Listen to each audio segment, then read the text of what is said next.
my podcast. Don't forget to subscribe to us wherever you get your podcasts. And if you're watching us on YouTube, go ahead and hit that subscribe button, like us. We're part of the Empire Media Network. Today, I'm joined by Florida football coach Billy Napier as we discuss Washington's fourth-round pick, safety Percy Butler, who played for Napier at Louisiana. Napier also coached one of Washington's undrafted free agents, linebacker Fred Gardner. So he's going to give us insight on both those players, focusing a ton, of course, on Butler. Don't forget, you can read my work on ESPN.com. I'll have a story up Wednesday, taking a look at 4 key players who can make the difference this season. A lot of talk about the draft picks and do they have that major impact player? Well, maybe not. I think it's a solid class, but the real high ceiling guys are already on the roster. The guys who can lift this franchise from 7 wins to 10. Could they get to 11? If everything breaks right, we'll see. But those 4 players should be obvious. Quarterback Carson Wentz. One reason for him, look at the last 4 years of Washington's total QBR, an ESPN metric measuring quarterback play. So it's a rating of 100. Washington has finished dead last in the combined 4 years, and they've thrown a 32nd ranked, NFL worst, I should say, 71 touchdowns in that span. So they've been dreadful at quarterback, as you well know. Carson Wentz is better than what they've had. Last year, for example, 27 touchdowns, 7 picks. I know there were some issues in Indy. We all know that. All his flaws have been picked apart. We know all that. But Taylor Heinicke, and Wentz was the 9th ranked quarterback in total QBR. Taylor Heinicke, 23rd ranked total QBR, 20 touchdown passes, 15 picks. So the last time Washington had a quarterback in the top 10 in total QBR, Kirk Cousins in 2016. So it's been a minute. And so that's why Wentz, if he plays well, they put weapons around him, then this team takes a jump. The other player, Chase Young. Look at what he did the second half of his rookie year. In the last 7 games, for 4 sacks, 3 forced fumbles, 3 fumble recoveries, 1 for a touchdown. Last year, 1.5 sacks. I think it was like 2 forced fumbles. Not the impact everybody hoped. A lot of it had to do with his style of pass rush. I think there were some other issues up front for the entire line, but just for Young, he needs to get back to rushing in a violent fashion. So last year, a lot of stutter steps that we've rehashed that, but it makes a difference on his rush. When you go watch him and you watch him take a couple steps and then start to stutter step, watch his hands, not violent. He's not knocking guys aside. When he just goes, he's violent with his hands. That's his style of rushing. That's what they want him to get back to. So if he gets back there, this defense takes a jump. The next guy, receiver Curtis Samuel, can line up all over. Listen, the guy can play. We just haven't seen him play here. He needs to stay healthy. If he does, what you get is a versatile receiver, somebody who can attack down the field. His average yards per catch is around 11 for his career, so it suggests he's more of an underneath guy. But he's a guy that can catch a ball at the line of scrimmage, get you 10 yards. That's what he'll be really good at. But Scott Turner really likes him going down the field, but they can line him up out of the backfield, create mismatches. So that takes some of the pressure off Jahan Dotson. I think Dotson will help, but I think Samuel's rise will play if he's healthy, will make a big difference because of his versatility, and that will be a welcome thing for them. And then the last guy is linebacker Jamin Davis. Again, should be obvious. Cole Holcomb, and let me back up for a minute with Samuel. If Logan Thomas is healthy, we know he's going to be good. We haven't seen what Samuel can do here. Saw what he could do in Carolina. So that's why I didn't put Logan Thomas on there. Samuel, we haven't seen. So the opportunity for improvement lies as much with Samuel as anybody else. And then a healthy Thomas, of course. Jamin Davis. So Cole Holcomb, they really liked how he progressed. So I think they can feel pretty good about where he's going to be this year, whether it's inside or outside, whatever he's playing, they feel good about what he's done. Jamin Davis has to take a step. I did think there was progress last year, and then sometimes there was up and down, right? So but the reason I put him on here is because you look at the frame, the size, the athleticism he has, the ability to play coverage and to impact a game with his speed needs to happen. So if he can get to a certain level, that helps his defense take another step. And it also kind of quiets the angst about the linebacker position. Still need more help there. no doubt, but you're not going to find a guy with Davis's measurables on the market right now. You weren't going to, there was nobody in the draft that they were going to take because they already had him at that position in the first round who has those measurables. So that's why if he can take a step, then this defense takes another step. And same with Cole Holcomb, but Davis's ceiling is higher just because of what the measurables are. Now, it takes more than measurables, and that's what Davis has to prove. So those are the four guys I talked about. You can read more about it in depth on ESPN.com. The other thing I want to discuss before I get to my conversation with Billy Napier is James Bradberry, the corner that the Giants released, a guy that Washington staff knows well because they coached him in Carolina. Don't look for him to sign here as of right now. What I would hear and what I've heard is, yes, they'd have interest in him, but it's really about the money. Do they think they have the salary cap room to go get him? Well, yeah, they have the cap room, but here's the problem for them. They're trying to sign guys they have on the roster already. Terry McLaurin. Yeah, they'd still like to try and keep Daron Payne if possible.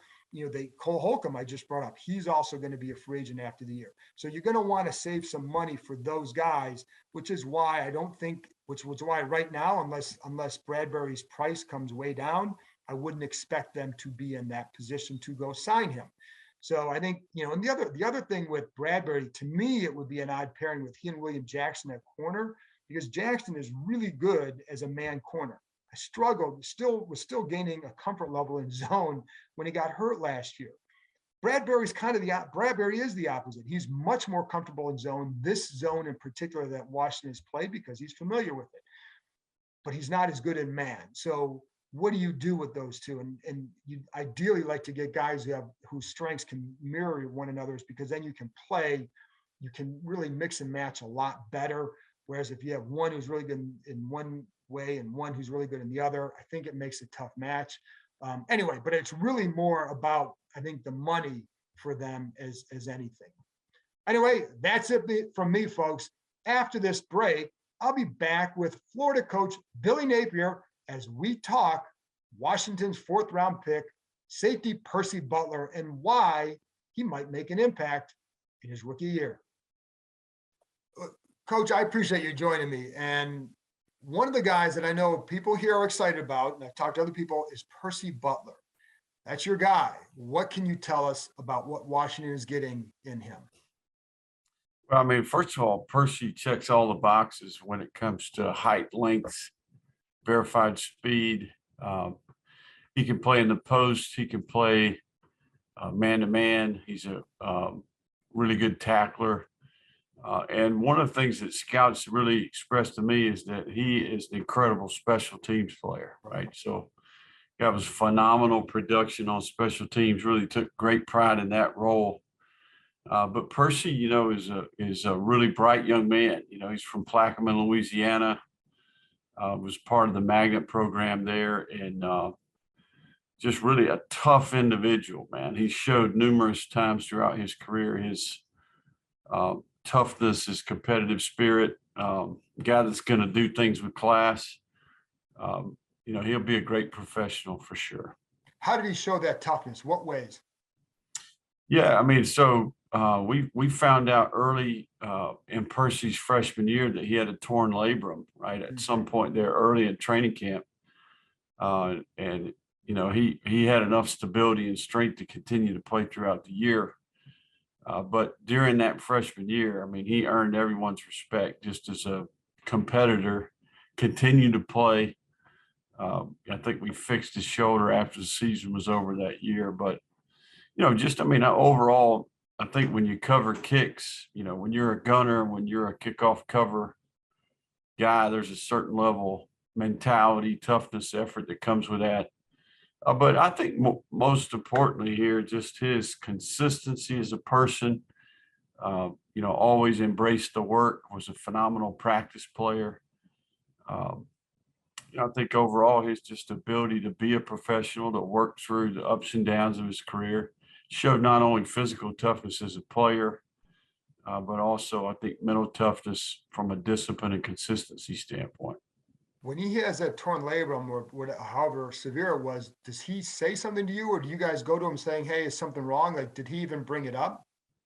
Yeah, it actually happened in the summer, um, and you sometimes you guy gets his shoulder banged up, you uncover some things there. This is a common deal, right? I mean, I Right. think there's lots of players that have been through this process in the past, but I think during that season in particular, I just remember specific plays. I mean, there was a play, I think we're playing Troy, and this guy's running down on the kickoff, and we all knew and understood that he was banged up, but he continued to go. So, um, yeah, I mean, just overall here, the character and the makeup of Percy as a person is he affected the entire culture there with his approach. When with that toughness, because first of all, the funny thing is you don't see many guys who have highlight films of their special teams hits. You don't see that often. He's got highlight films devoted just to that. But where do you think that toughness comes from? Because you clearly know him pretty well, but where does that toughness come from? Have you been to Plaquemine, Louisiana? I have, but I know Brian Mitchell very well. Brian Mitchell's really tough too. So yeah, it must be Yeah, so. I mean, Yeah, I think that just um, Percy's a product of a lot of hard work. He's earned that toughness, right? He's developed that toughness. He's got a chip on his shoulder. Was overlooked coming out of high school. Always kind of viewed himself as an underdog to some degree, and he worked that way.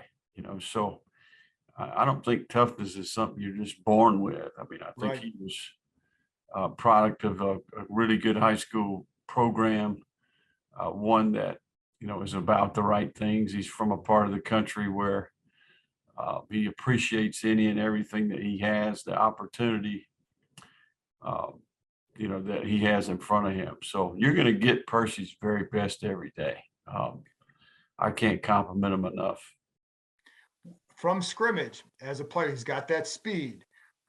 How do you see him fitting? I know they're going to have their own plan for him. They kind of view him almost possibly in their nickel package as like a bigger safety who can cover up against tight ends, also with the speed to play back. So, where do you see his strengths as a player from scrimmage? Yeah, I mean, I think Percy's a well-rounded player. I don't necessarily think that he has a weakness.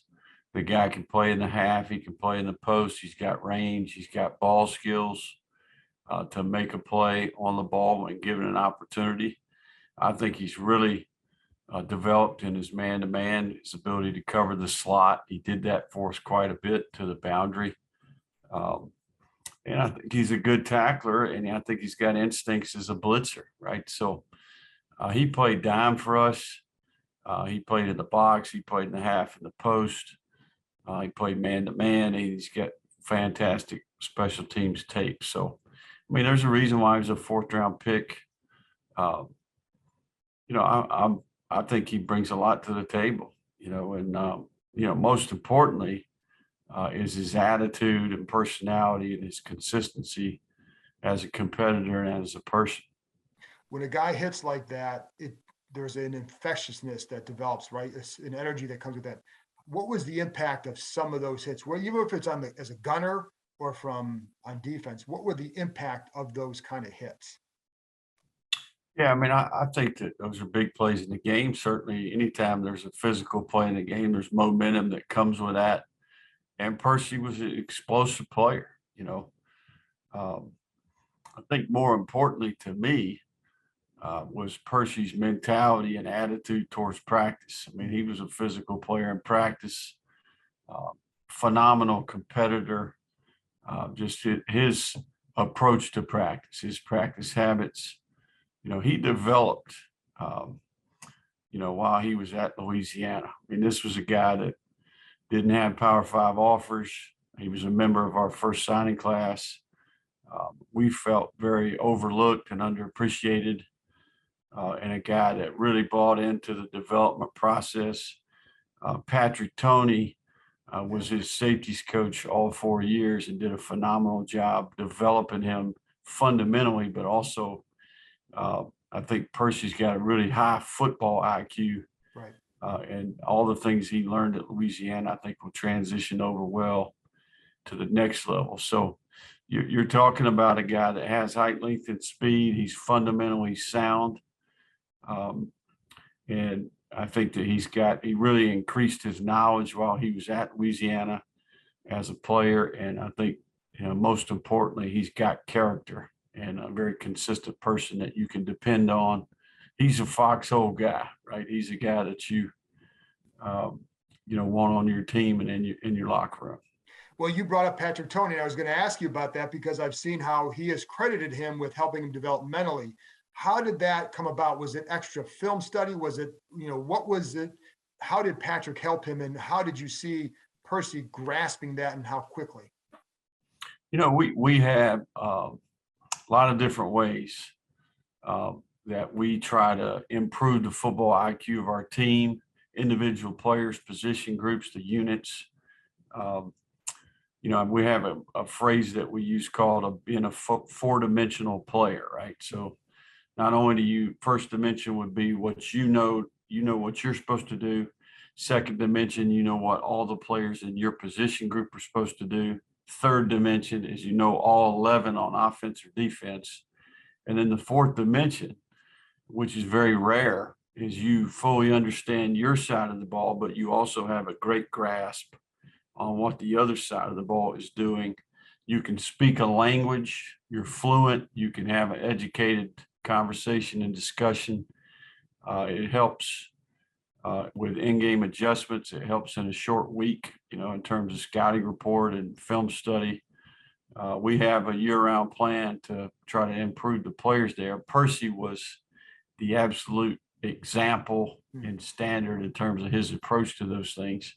And Patrick Toney is a phenomenal teacher, extremely intelligent and a phenomenal teacher. So, those guys worked hard together. And I'm confident Percy's well prepared, and certainly Patrick is one of the best in the entire country. Why? There are a lot of guys who have good speed, who aren't great gunners, and there's more to it than just being able to run down and hit. Why is he such a good gunner? Well, I think gunner is obviously speed's an important part of that, Sure. but I do think, you got to have a release plan, right? There's got to be some understanding of the concept that's called, the direction of the punt. What's the strategy relative to the field zone? What kind of leverage are you getting from the jammer? And then just mastering the craft, right? The basic fundamentals at the line of scrimmage, try to win at the line. And then you've got to win post-release on the second level. And then just overall good approach, good instincts and angles relative to get the returner on the ground. So, we had a phenomenal punter as well. So, you pair a good punter with a good gunner, you could cover kicks. And if you want to have a good football team, you got to cover kicks. Go ahead. I'm sorry, I didn't mean to interrupt you. I apologize. But he also said that he used to talk to the punter and kind of like maybe game plan just by talking to him and understanding where the ball was going. Is that part of it too? Absolutely. Absolutely. The other thing, one of the things too, and he's a fourth round pick and he's coming from a smaller school. So how this draft process is. They're going to pick at things. You'd see like he had the big hits, but then sometimes there were some missed arm tackles. Was that a fair criticism? Is that something he had to work on, or what do you think? I don't think there's any players out there that that are perfect. I mean, correct. And I think that this is a developmental game. These are, we all make mistakes, and certainly every football player every week makes mistakes, right? So, like any player, whether they're drafted in the first round or they're a free agent, I mean, you can create a reel of plays where they could improve. Sure. But I think that it's about the body of the work, right? And I think that Percy's got a phenomenal body of work, right? I mean, so, Percy will continue to develop. I mean, the guy has a high ceiling relative to his height, length, and speed and overall movement. He's got a great foundation. And I'm confident Percy will play a while. I think he's He's that kind of person and that type of football player. Well, he, like you said, he went from a 2-star recruit to a 4th-round draft pick. He's doing something right. Yeah, no, I mean, I think one thing I would tell you about Percy Butler, he doesn't care what anybody else thinks about him. Okay, I can promise you that, right? The proof's in the pudding, and turn on the tape. Okay, and I think actions speak a lot louder than words, and Percy's actions are pretty impressive. I think that's that plaque mine background. That's how Brian Mitchell was too. I did want to ask you about, because they also signed an undrafted free agent. I don't know if it's Farad or Farad Gardner, who you also coached in. Farad. So what are they getting in him? Yeah, I think Farad's a sub backer. Farad is he's 6'1.5". He's probably 210 pounds, so a little bit undersized, but has room to grow. Farad's a fast player. He's a loose hip player. He can play in space. He's good in coverage. Farad's a very intelligent young man, right? I mean, extremely bright. He's a great communicator. And I think Farad is a 4-course special teams player, right? So I think there's a lot of jobs that he can do on special teams, because he can run, he can change direction, and he's a very productive player for us, right? So I think Farad's a sleeper, and he grew up a lot as a human being, as a person, and he was voted team captain by his teammates, and a guy that I have the utmost respect for. So, I think Farad I'm predicting that Farad makes a team. I think, and it's going to come down to his ability to play in pass coverage and be a matchup linebacker, a sub linebacker, and a guy that really has a great toolbox and skill set for special teams. Did you think he might get drafted? I thought there was an outside chance. Yeah. I think that sometimes people could argue that being a free agent is better than getting drafted in the 5th, 6th, or 7th round. You get to pick your team. Reality is it doesn't matter where you get drafted or whether you're an undrafted free agent. They're going to pay the guy that can do the job, right? So, the true work begins, I think, tomorrow, right? I think those guys report rookie minicamp tomorrow, and may the best man win, right? And I'll tell you one thing, these two guys, wouldn't bet against them. There you go. Coach, I appreciate your time. And I always like the nickname Raging Cajun. So you get guys who have played for a Raging Cajun, you probably got something there that will be fun. So I appreciate your time, and good luck this season down in Florida. Okay, John. Thank you, man. Have a good day. You too. Thanks. That's it for this episode. Thanks to Florida coach Billy Napier for joining me. And thank you, as always, for listening. Like I always say, you have a choice, and I appreciate you choosing me. I'll be back with another episode on Friday, talking to Alabama beat reporter Mike Rodak about 2 of the Crimson Tide players Washington drafted this year, defensive tackle Fedarian Mathis and running back Brian Robinson. Rodak covered them, knows them well, good insight. Talk to you next time.